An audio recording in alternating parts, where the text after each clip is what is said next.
Welcome to Financial Issues, where we join reality with truth, helping you make the most of your money by honoring God with your investments. Now listen in as we give you the practical tools and advice you need to become a biblically responsible investor.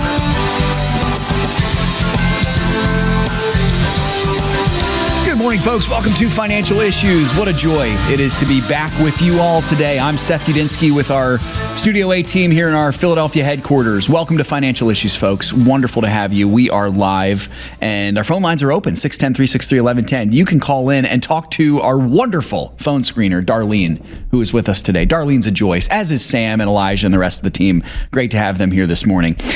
Folks, on today's show, we've got Joel Noble of Samaritan Ministries. He'll join me later to discuss some of the latest news concerning attacks and targets against healthcare sharing ministries. I want to get some updates for him on this. The last time we had him on, he had talked a little bit about this. And for those of you who are Samaritan Ministries members, I want to make sure that you're up to speed on this. Or even if you're not with Samaritan Ministries, perhaps with another healthcare sharing ministry, this would impact you. So I hope you'll stay tuned for that interview. Also, later in the program, I had the chance to sit down with financial expert Bob Barber, to discuss the importance. Bob Barker, that's right. Bob Barker is a game show host. This is a different guy. Great guy, Bob Barber. He's going to discuss the importance of biblically responsible investing for Christians. So I'm looking forward to sharing some of that interview with you. Also, question for everyone in the chat. You can answer yes or no. I want to hear everybody in the chat today, including on Facebook, YouTube, all of you. Answer this question for me. Is AI racist?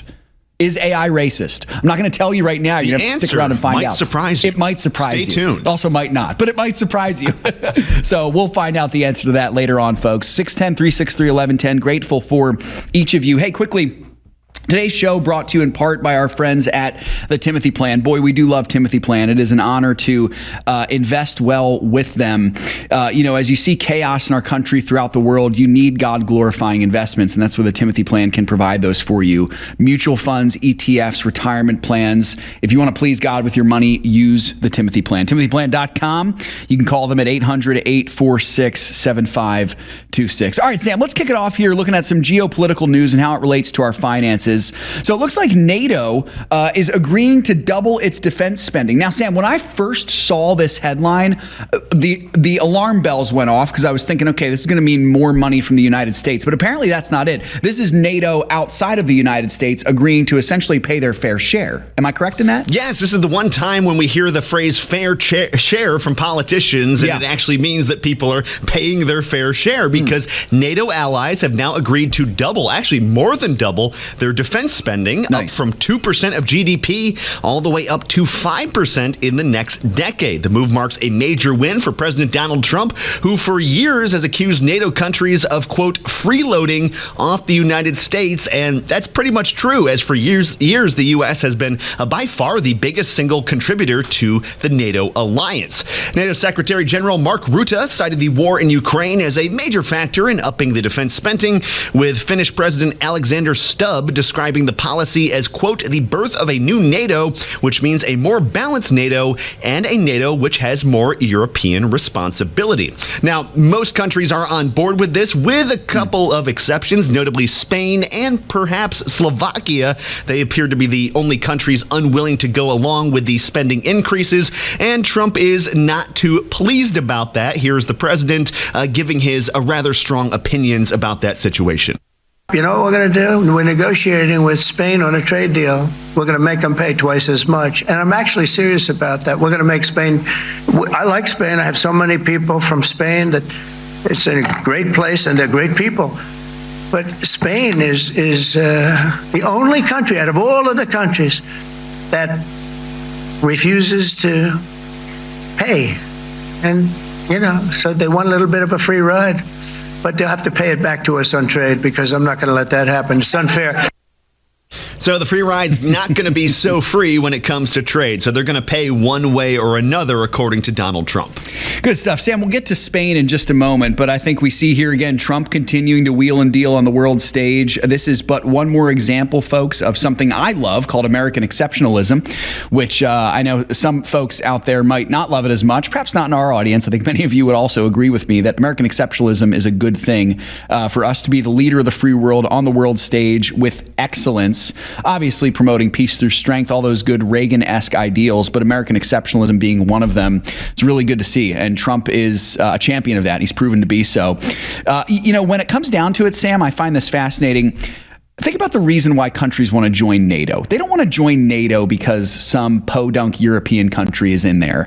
They want to join it for the benefit of having some alliance with the biggest, baddest, most powerful nation in the world. Yes, they want the benefit of if they get attacked, that they know the United States is going to be right around the horizon saving them. It's a giant shield brought to you by the United States. Exactly right. Why do you think kids, boast about their dads being so strong? If you got a dad who's growing up, had a big, strong dad, you're like, that's my dad. He can stand up for me. He can defend me. It's kind of like this. This is kind of the relationship here. All these other countries have the benefit of being friends related to the United States through NATO.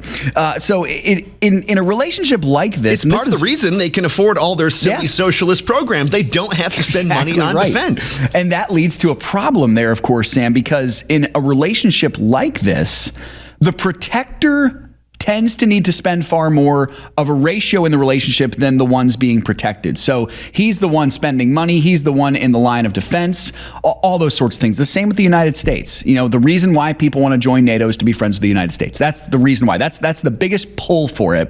And so I think this is what happened here, Sam. I'm liking this. I like seeing other countries begin to pay their fair share, because the reality is, I'm not so sure how I feel about NATO in general as it is. It feels to me like kind of one of those sort of sad attempts at a globalist world peace where we just align with other countries and we pretend like there's not actual problems in the world and there aren't national borders. I mean, national sovereignty, national borders are a good thing.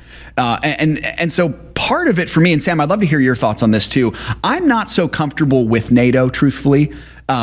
I do feel a little bit like there could be some similarities to the pre-World War I world where you have all these alliances and then one of them gets attacked, which forces all the others to join. And now you've got a world war. That is the risk. But of course, the big distinction here is we know this alliance exists. We know what the rules are. That's so true. If some bad guy gets it in their mind, they're going to attack one of these countries, maybe they're going to think twice about it because you're knocking on the door of the United States plus all these smaller European countries. That is a difference from World War I, where everyone was kind of in the moment deciding if they're going to get in or not, and it kind of snowballed out of control. Absolutely. This hopefully is so big and tough. It's kind of peace through strength. You're looking like this big, powerful alliance, so countries will not attack you. Right. But again, the reason why it's so tough is because of the United States. That's the reason. Exactly. If we pulled out of NATO, would NATO really be all that big and tough? I'm not so sure. It basically would be Europe, run the risk of there being attacks in these smaller countries because the United States is not necessarily going to help. So, absolutely. It's a balancing act. It certainly is. It really is. And that tends to be what geopolitics is. It's part of why it's so interesting. It's fun to talk about that stuff. And folks, please don't hear me say, I'm all for international alliances.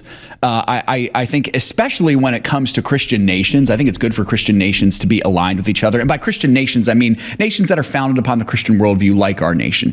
That said, there could be some things we just have to think through that with it also. Now, Sam, Trump had mentioned Spain. It was really funny hearing him dunk on Spain. Spain, at one point, I don't know if you knew this, folks, Spain was once a powerhouse. The 16th century was dominated by Spain. Well, so was France. So was France. That's exactly right. Not exactly a powerhouse anymore. I don't really hear much of Spain, and I don't really think they've got all that much of negotiating power. I don't know who Spain thinks it is, because also a couple months ago they were toying with the idea of doing trade with China over the United States right when the trade deals were coming down. So I don't know. They're getting a little big for their britches. Maybe a little bit of a Napoleon complex. Not the right country, but still. Well, you know what? They might be thinking in the mindset of the 16th century. I mean, they owned pretty much the entire Western Hemisphere for a long time. They were the most powerful nation in the world, most powerful empire in the world for some of that century, and then Britain quickly took over and then remained the most powerful nation in the world until probably the 19th century, when then the United States became the most powerful. But yeah, Sam, I agree. It would be wise for the Spaniards to just maybe understand who they are and come to the table and try to work a deal with Trump, because I don't think it would go too well for them otherwise. So it was really interesting to hear what you said about the whole thing with China also. for them. So, folks, with all that, interesting to see that happening here nonetheless. Coming up in the next segment here, we'll talk a little bit about the markets, and we'll get to that question: Is AI racist? Boy, I wonder what it is. Some of you, I think, have said yes. So we'll just have to see if you're right, and you're just going to have to stick around to be able to see that here. We'll do a quick chat rundown early in the show. Nelson from Louisiana, good to see you. George, North Carolina. Dave and Darlene. Walter in Texas. Hello, Walter. Lisa from Texas. Uncle John, great to see you, as well as Brian from Virginia. Stephen in Oklahoma. Bob in New Jersey. Bob typically comments towards the end of the show, so Bob, good to see you.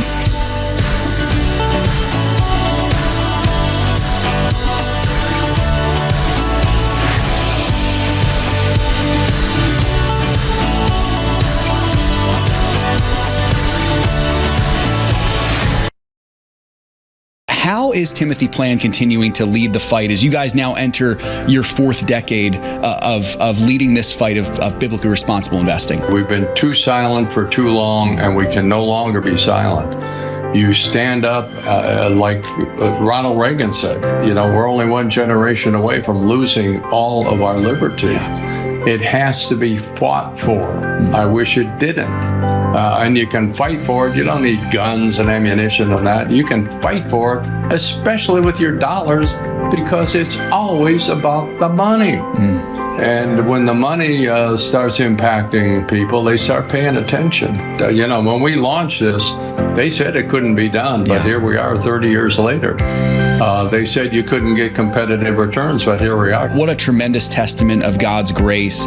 Go to financialissues.org/Timothy Plans to learn more about Timothy Plan. Through Crossroads Kids Club, lives like Dali's are being changed all over the world. When I was 8 years old, my parents separated temporarily. It made me feel lost, empty, and without direction. Until one day, I went with my cousins to the Crossroads Club. This led me to know Lord Jesus and accept Him in my heart. He changed my life, and I don't feel lonely anymore. Reaching kids with the hope of the gospel in schools and across the world. You can change a young life today at reachourschools.com. Preborn is making motherhood possible for thousands of moms across America. I found out that I was pregnant. My family, they were like, no, you're not having this baby. I met Miss Linda. She offered to get me an ultrasound. That's where I very first heard the heartbeat. It was really a great thing that I was led to the choice to keep him. To find out how you can support the life-saving mission of Preborn, go to preborn.com/FISM. Securities offered through G.A. Reppel & Company, a registered broker-dealer and investment advisor, member FINRA and SIPC. Opinions expressed by Shanna are hers alone and are for informational purposes only and do not necessarily represent those of G.A. Reppel or the outlet on which you are listening. You should consider how the information applies to your situation prior to personally implementing it and consult any financial professional you work with to make sure it's applicable to your financial plan.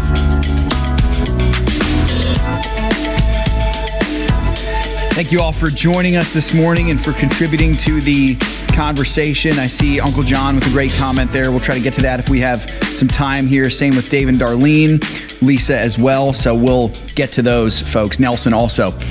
Great to see you all today. Okay, the markets, folks. And by the way, before we get to the markets here really quick, tomorrow is Friday. Shanna will be live tomorrow on the show. I'm looking forward to that a whole lot, and I'm sure you all are as well. So for tomorrow's program, make sure you get your calls queued up right away, especially if you're listening on CSN or NRB and you're listening to a version of the program that airs later in the day. The live show starts at 9:05 a.m. Eastern time. So if you want to call into the live show, you got to listen to it then. The best place to do it is financialissues.org/live.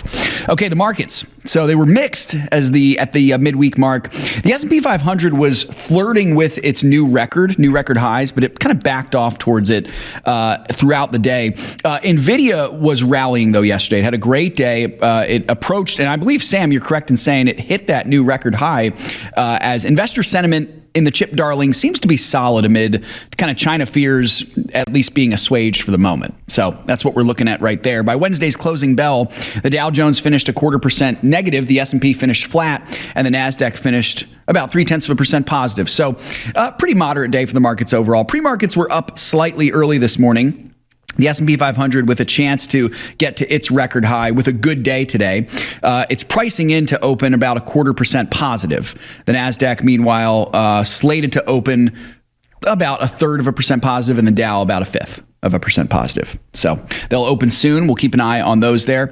All right, let's get to it here, Sam. So AI, is it racist? Well, right away, we know for one thing that most AI, do you call them robots, machines? What do we call these things? They love DEI.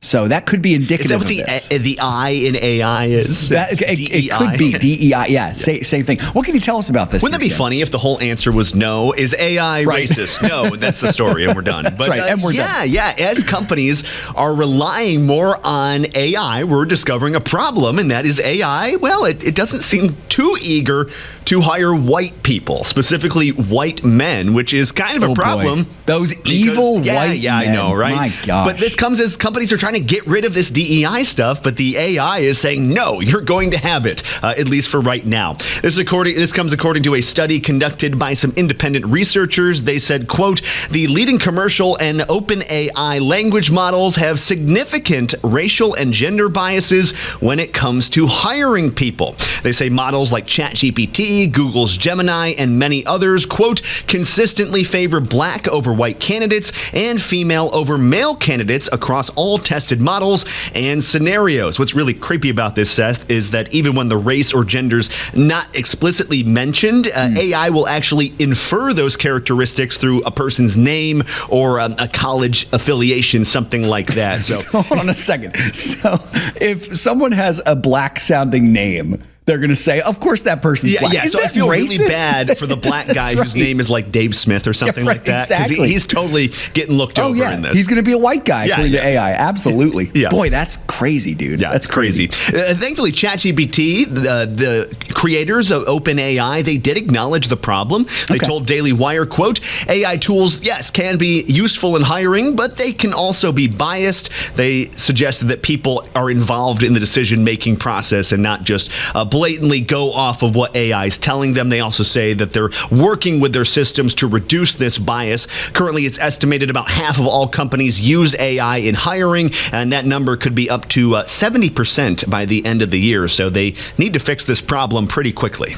Yeah, they really do, Sam, especially considering that number jumping to 70% by the end of the year. That might be a pretty conservative estimate. I mean, the way the world's going, AI is going to be used for everything. So you better believe it's going to be used for hiring. Absolutely. So is AI racist, folks? I think we can pretty confidently say yes. I think it is. I think it's gender biased. I think it's racist. I think all those things, at least when stuff like this happens. Okay, it's not racist across the board, of course.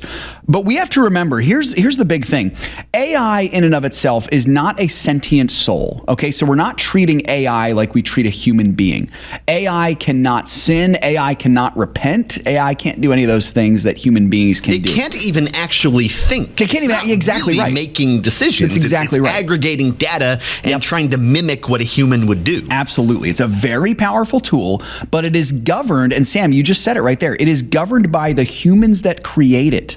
So it is most heavily influenced, I think, by the worldviews, the norms, the ideas of the people who create it. The best example of this, Seth, was when ChatGPT first came out, just to explore what it would do in various situations to see if it's actually woke in some way. Yeah. Someone asked it, okay, there's a nuclear bomb that's going to go off. It's going to destroy half the world. The only way to disarm it is to say some sort of racial slur. No one's going to hear you say it, but that's the only way to disarm it. Do you disarm the bomb and save millions upon millions of lives? And the computer said no, because that's racist. Wow.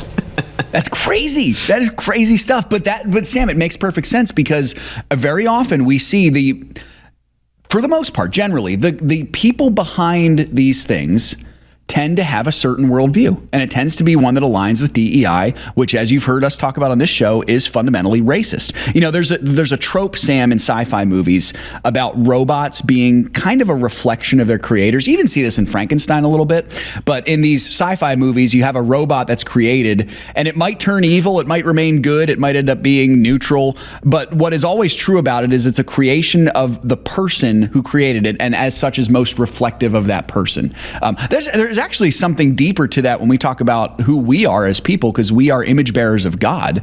We reflect the image of God. In a lesser way, I think you could make that same argument about the lesser creations that you see people making too. So are you saying that this really shouldn't be that surprising if AI was developed at the height of the DEI nonsense, that some of that thinking would leak its way into this stuff? That's exactly right. So I think it'd be more than accurate to say that if racist people create AI, the AI is going to be racist. And I think indeed they do. And I think we have to remember here too, folks, giving preferential treatment to one race over the other is racism. Now, if it's preferential treatment to black people over white people, or to indigenous people over white people, the left will call that inclusion, the left will call that equity, but it is racism. We need to call it what it is.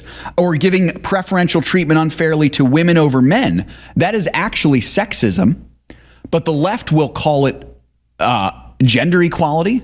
They certainly won't label it as a bad thing. They'll say that the scales are being tipped in favor of what should be. Listen, we had folks, Stefan Padfield on a couple weeks ago. He was so good about this. He actually refuses to use the phrase DEI, and he just calls it straight up racial discrimination. That's great. Which I think is great. He's right on. He's right on with that. Yeah.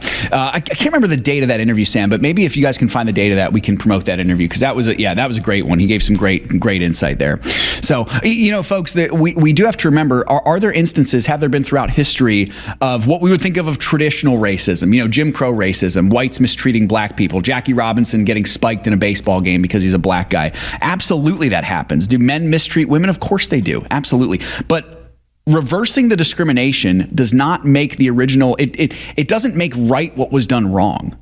That's not what happens. June 13th, by the way, Seth. June 13th, thank you. Or you can also just type in Stefan Padfield at the top on the website. Of the page on the search button. That's right. You'll find him. That's excellent. On the brand new website, by the way. So, folks, what these people are doing really is taking vengeance into their own hands, and that belongs to the Lord. So the lesson here, I think, with all of this is we have to be very careful with AI. Now, my guess is some of you might be thinking, okay, with all of this stuff, we see AI being problematic. Does that mean AI is inherently non-biblically responsible? And I would say certainly not. We have companies on our buy list, on our broad list right now that use AI, are involved in AI, and there's nothing wrong with that. Like all things, like cell phones, like cars, it's a tool that needs to be used very, very carefully. In fact, I would actually say, in order to ensure that AI doesn't go completely off the deep end and becomes this ungodly, demonic thing, you need Christians to be giving it the inputs and to be involved in this type of thing. Exactly right. So that you're giving it the data, or else you're only going to be having the ungodly people involved in that. So it'd be a self-fulfilling prophecy to say that AI is ungodly, therefore I'm not going to use it. Naturally, it would just make it become even more so. Yeah, that's really well said, Sam. We have to be involved in this. That's where Christian innovators can be a huge factor in this as well.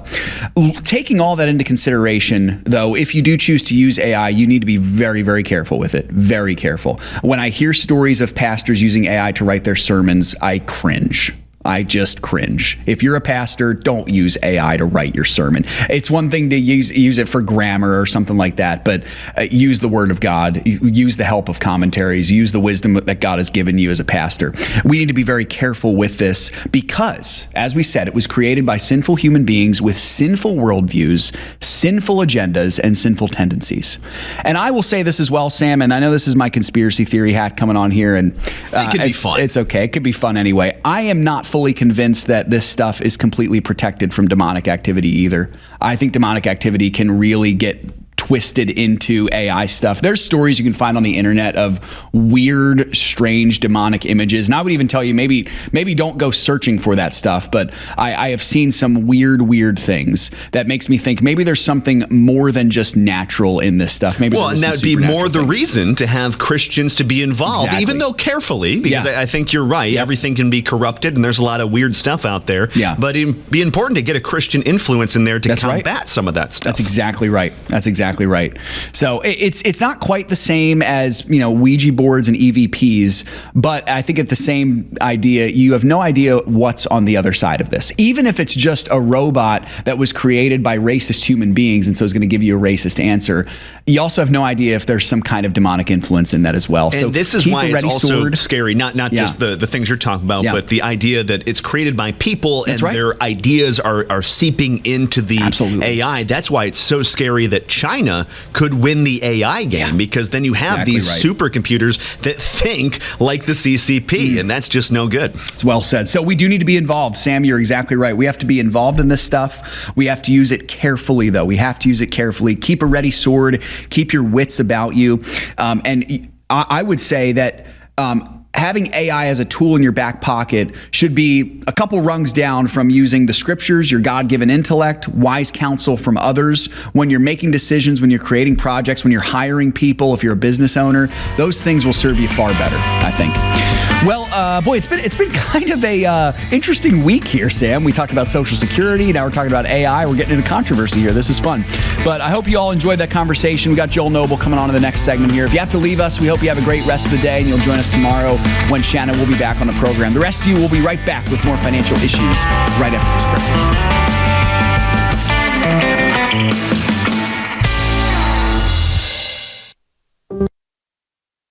In the last 10 to 15 years being in ministry, being married, something that has been constant in our lives is Samaritan Ministries. As we've moved, we've had babies, we've had different things come up, we have just been able to rely on Samaritan in ways that we never really even thought about before becoming members.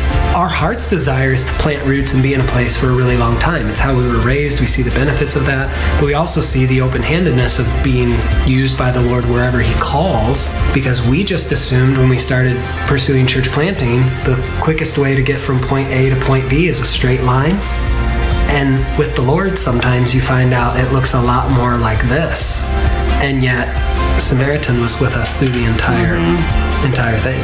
We didn't have to look into, we have to change insurances now because we've moved states or whatever the case may be. And it's just been a real blessing to us in different phases of life. I'm Kyle. I'm Colleen. And we're the Gen X. And we're Samaritan members. Gain valuable insights from partners sharing about financial issues. Work so hard, all of us do, to get this money, and I knew nothing about how to use it appropriately, biblically. And the strategy is so simple. You guys are on the front line of the battle. My wife and I have been partners with you for several years, and we have benefited greatly from your advice and your ministry. I do nothing without following FISM's advice on stocks, and especially since it's coming from a spiritual foundation. You are amazing. Nobody is doing what you are doing for the body of Christ. I just wanted to call and thank you for the advice that you gave me a little over a year ago. It has panned out very well. I never dreamed I'd be able to give money like this. Become a partner today by simply going to financialissues.org/join. Click the green button to become a partner today. When a woman comes into a center, she's being pressured from her family, from her friends, by her circumstances, by the rhetoric of the culture to believe that this is a quick and easy way out. If a woman sees her baby on ultrasound, it doubles the likelihood that she'll choose life. And on top of that, we share the gospel of Jesus Christ with her. This is why you should support preborn. The donations that you give actually make a difference. Last year, 59,000 babies were saved because of what you have done and with your generosity. And so we just encourage you to make a difference at whatever degree you can, whether you can do a $28 contribution for one ultrasound, whether you can underwrite an ultrasound machine for $15,000 or 10 ultrasound machines for $150,000. Where does the Lord have you so that you can make a difference? To find out how you can support the life-saving mission of Preborn, go to preborn.com/FISM.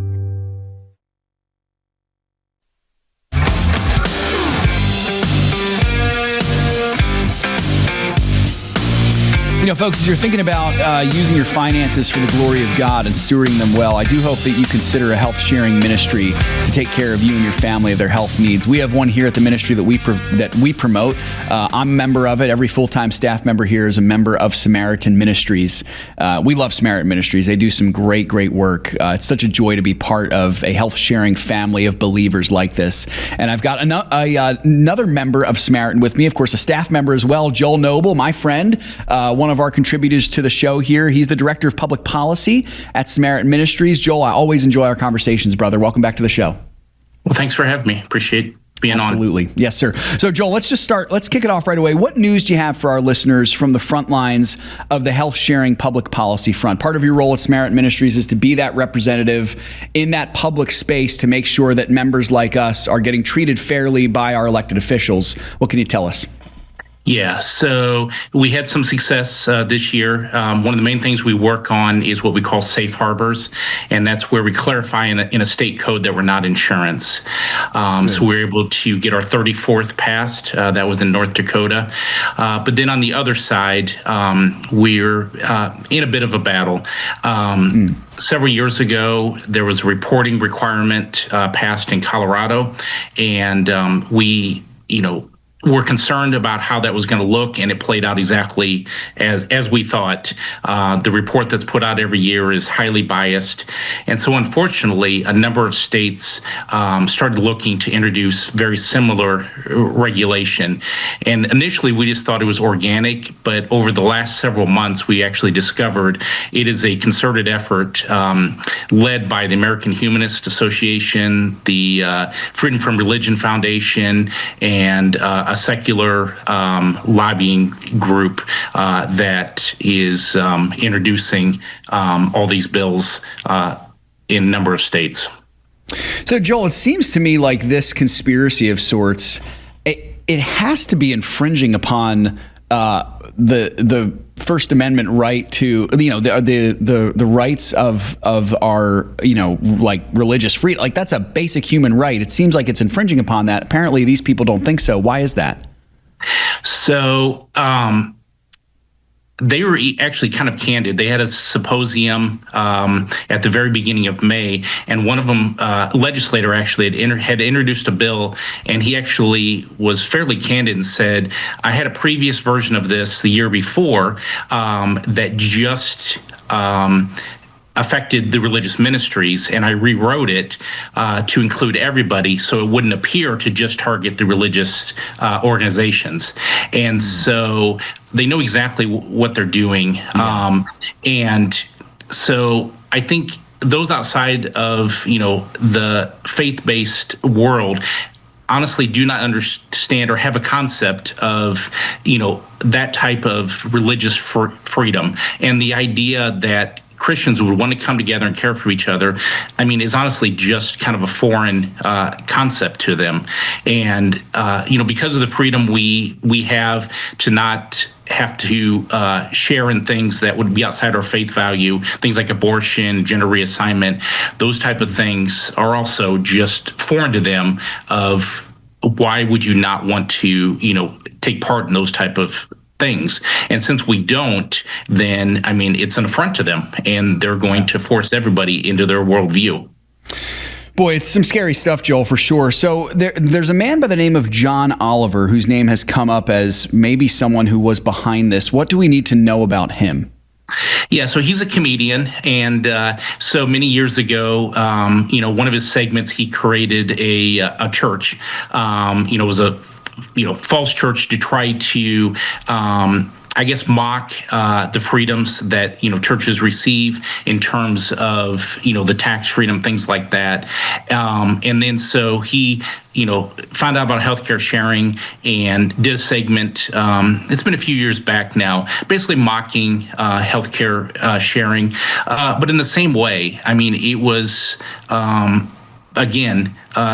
just mocking. And, some legislators saw that and even though he's a comedian, took that as serious news, and it really wasn't. And again, for those outside, the faith world, this is so foreign to them, and you can either oppose it or mock it. And I mean, we know that from the from the word that we're going to be trials and tribulations, and it's going to seem foreign to folks. And in a way, if you're living out your Christian life well, it should not make sense to the world. Yeah.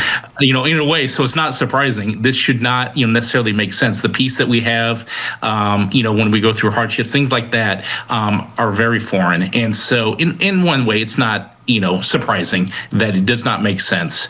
And so, to not mock it means if you take it seriously, then you have to deal with your own life. And so it's easy to reject this, so you don't have to deal with, the truth that, we're falling short as, created beings.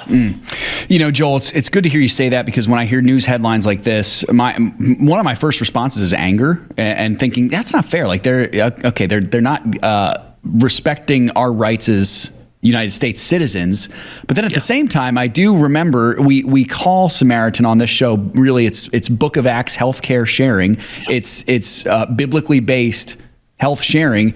And so if we're modeled based off the New Testament church faced down a pretty big foe too, called the Roman Empire, who hated them and wanted to kill them as well. So it's comforting to hear you say that as well, Joel. Thank you for that. Now let's get to, just for a moment here, Joel, what are you doing and what is Samaritan doing to try to fight against this? Yeah, so just making folks aware, just like we're doing today, so they understand where this is coming from. But then we actually have a federal lawsuit that's taking place through our trade association against Colorado. And then, kind of apart from this regulatory scheme, Samaritan itself is involved in a lawsuit in New Mexico, which is a state that had shut down a number of smaller ministries, and we got in front of that and filed a lawsuit proactively to protect our members there in New Mexico. So a couple federal lawsuits going on, and then beyond that, we're just going to continue to fight in every state that it pops up. Good to hear that, Joel. Hey, one more time here before we have to sign off for this interview. How does Samaritan Ministries offer that kind of protection that members can just never find from traditional healthcare? Yeah, so I mean, you have complete control of your healthcare dollars, which is something I share often, especially on this show.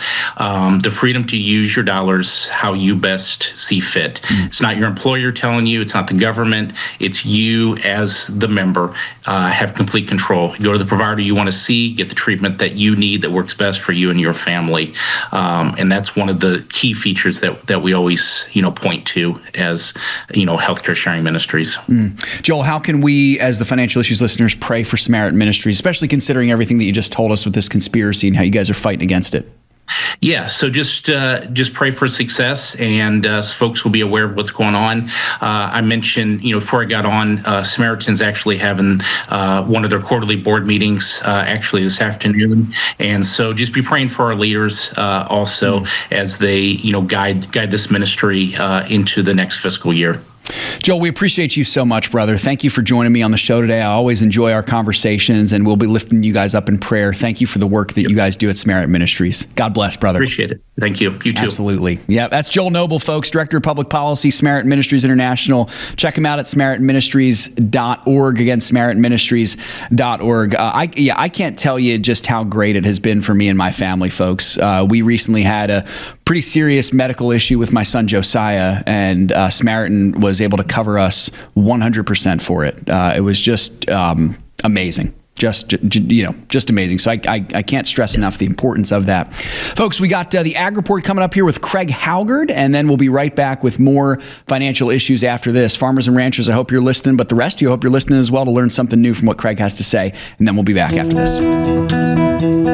This is Craig Haugaard with your Financial Issues Ag Update for June 26. The corn market was dominated by weather forecasts that are showing ample moisture for the U.S. crop during yesterday's trade. We also heard rumblings that the Brazilian crop is turning out to be larger than had been expected. And that combination of news drove corn prices lower on Wednesday. December corn was 6.5 cents lower at $4.22.5. Bean prices fell as the bloom seems to be off the renewable fuels-inspired rally. Adding to price pressure is the beneficial weather pattern in the U.S. In international news, Brazil's ties to China are getting deeper as the two countries look at potentially developing a dedicated supply chain for soybeans to meet China's specifications. November beans finished today 18.5 cents lower at $10.18.5. The wheat market saw funds continue to dump their long positions, with the President Trump reinforcing the ceasefire agreement between Iran and Israel. I would probably look for that trend to continue. Without the war premium, we're back to trading demand and production possibilities, and right now those are more on the negative side. Minneapolis September wheat was 13.75 cents lower at $6.28. Kansas City declined by 10.5 cents to close at $5.39.25. And we had Chicago 7.5 cents lower at $5.44.5. Cotton futures now have a 3-day winning streak going. Yesterday saw the December futures end the day 53 points higher at 68.32. Livestock futures were mixed. August live cattle were 57.5 cents lower at $208.97.5 per hundredweight. August feeder cattle were a nickel stronger at $302.30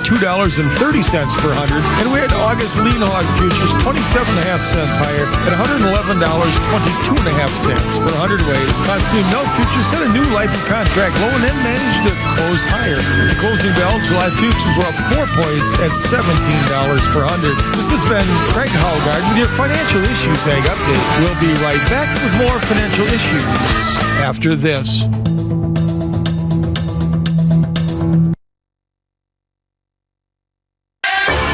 It's up to us to stand up and say, enough is enough.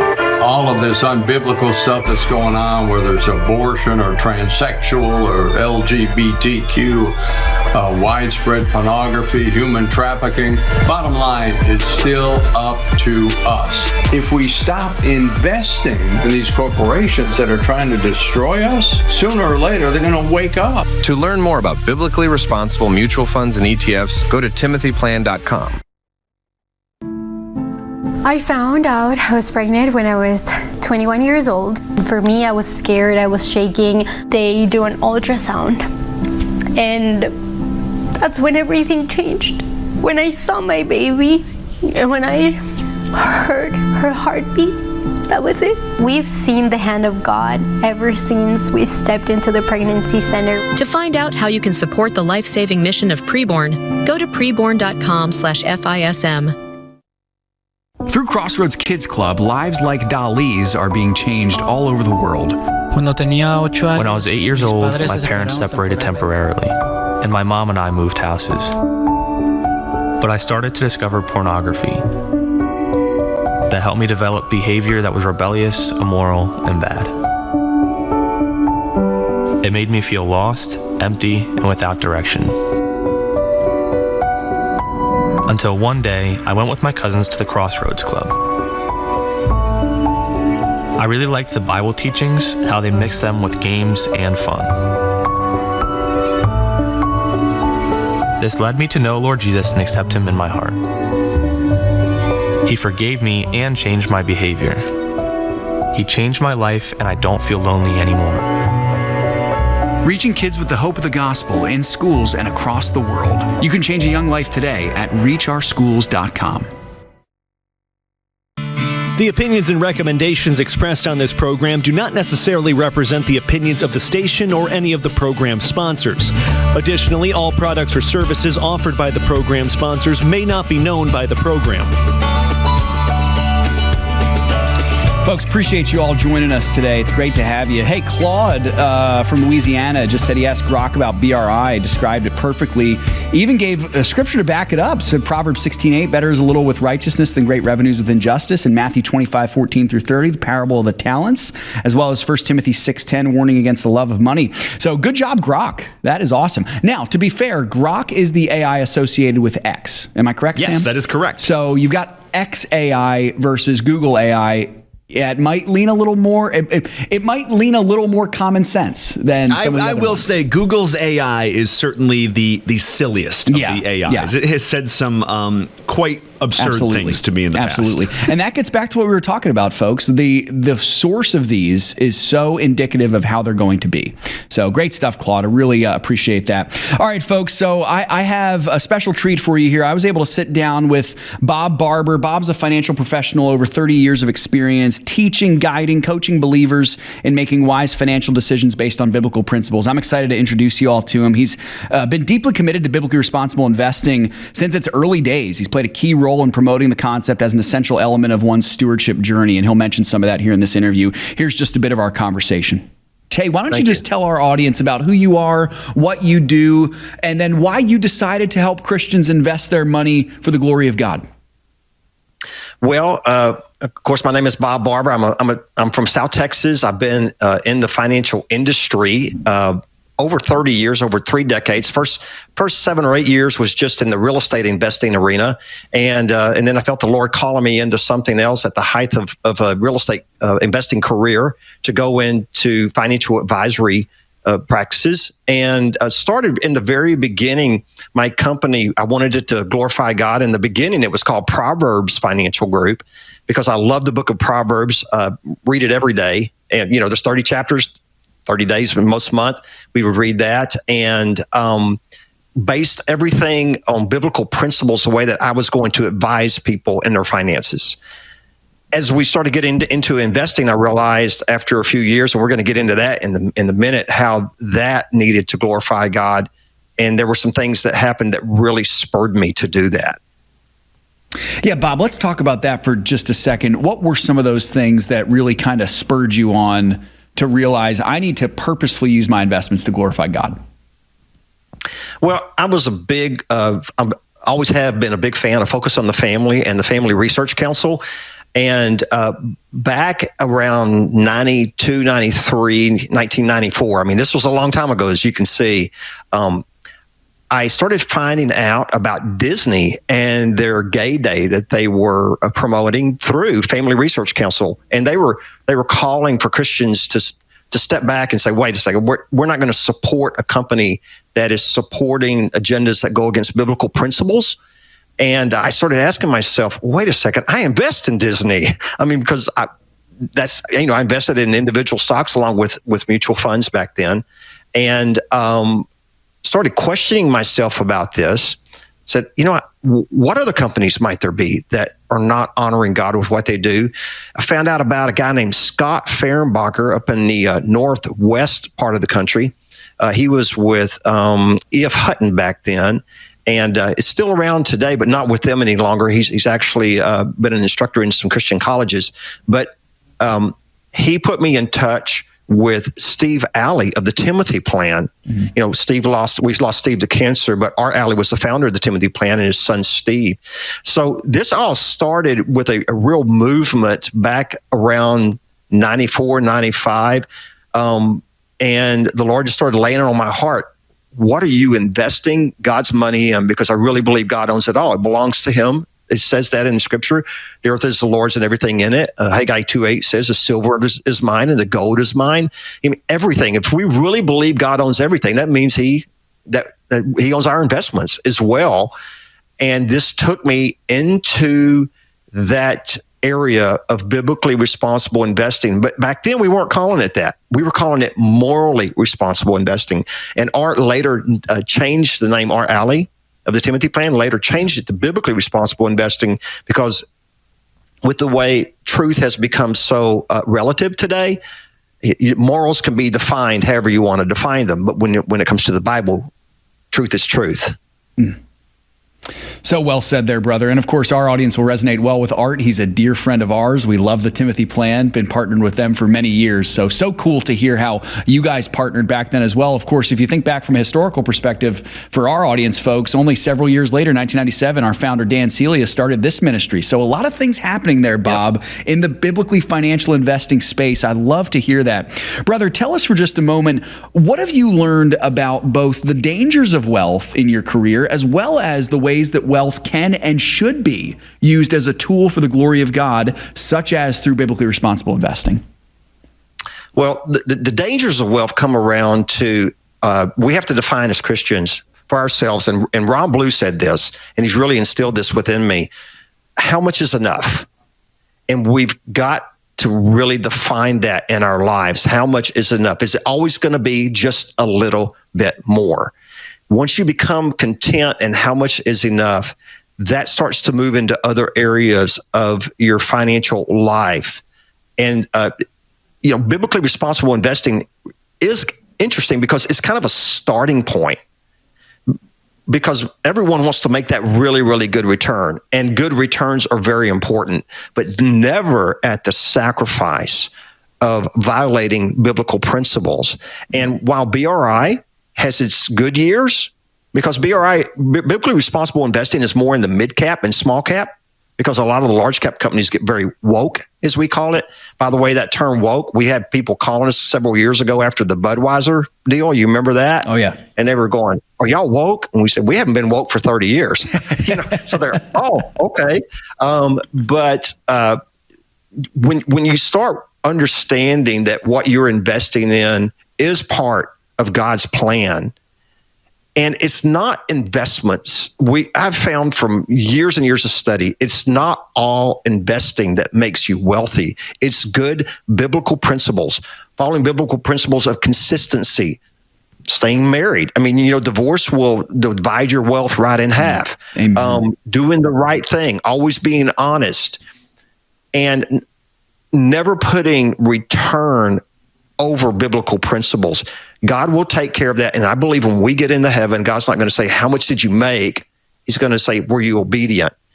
And if I'm making 10% and the secular market's making 8, then great.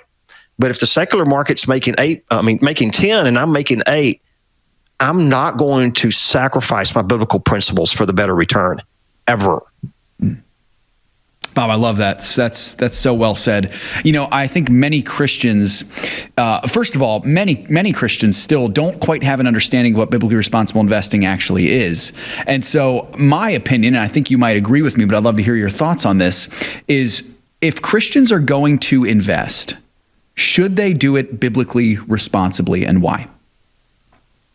Yes, I believe if Christians believe that God owns it all, yes, they should do it biblically responsible. What biblically responsible investing does is it strives to stay clean and clear of companies that are involved in the LGBTQIA plus. So many letters in there now. And by the way, that plus is very dangerous, because that includes a lot of things that can really get bad. But It does. Yeah. It does. The tobacco, alcohol, gambling, even pornography. I mean, it's amazing how much pornography is piped through normal means that you would not really ever think about. Oh, wow, should I invest in that company? I don't want to name those certain companies here, but they're your mainline companies that you're getting on the internet with every day. And when you pick up your phone, you might have that phone, and you're able to pipe that through those means, and they have a choice. They could say, no, we're not going to allow this.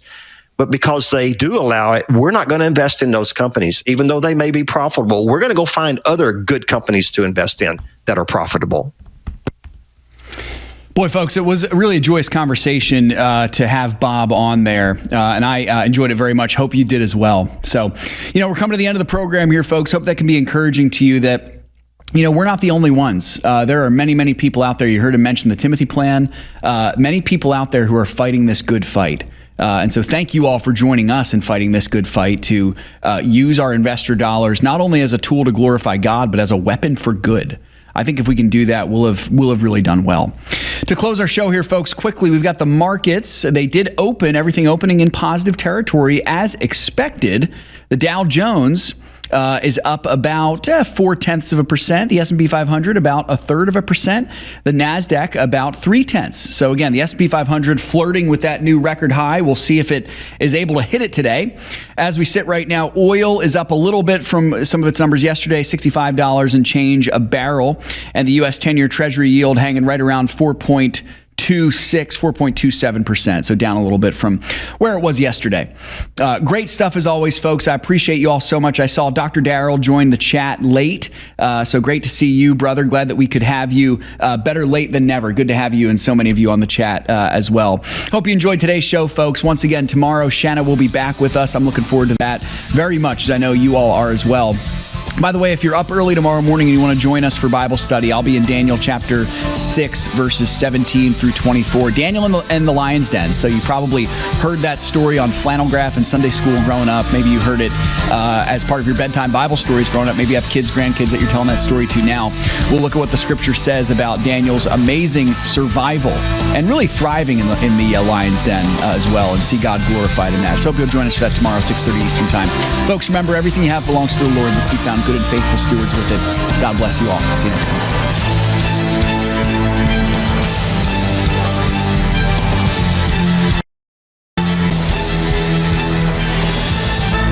If we ever forget that we're one nation under God, then we will be a nation gone under. Thank you for joining us. This has been an FISM production.